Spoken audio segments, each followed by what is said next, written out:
Hey, this is Chris, keeping it real. Here I am. This is where I'm working today. Isn't it beautiful?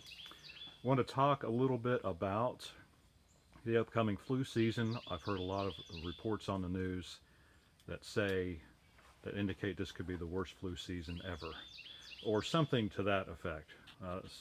You know, the kind of language that news people use to get people to read their articles, just like it has been with COVID-19 this whole time. So let me tell you why, at least in terms of deaths, this flu season is going to be much better than previous flu seasons. And that is simply because the pool of available people to get the flu who have comorbidities is so much lower. In other words, everyone who might have died from the flu this year has already died from COVID-19. And so that leaves a much smaller pool of at-risk patients to die from the flu. And so when people say it's going to be the worst flu season ever, it will not.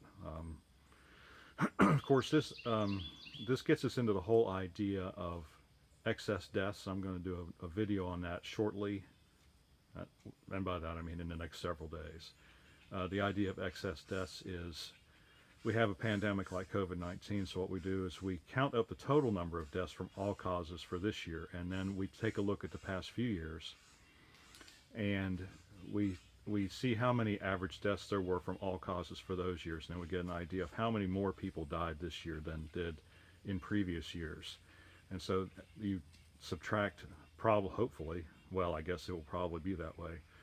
You subtract the number of deaths from in previous years, like take an average, and subtract that from the number of deaths this year, and that's where you get the figure of excess deaths. And so that is really how we determine how truly serious this pandemic was.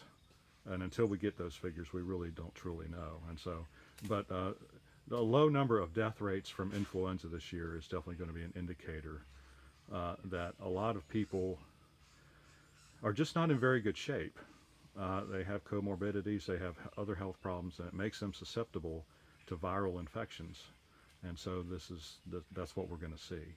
Now, there may be the same number of flu cases, but it's just not going to be nearly as, the mortality rate is not going to be nearly as high. So just thought I'd fill you in on that. Don't listen to everything you hear on the news. Think for yourself. Look and see what's actually going on instead of listening to some talking head. If you have any questions or comments, leave them in the section below. Like and subscribe. We appreciate when you do.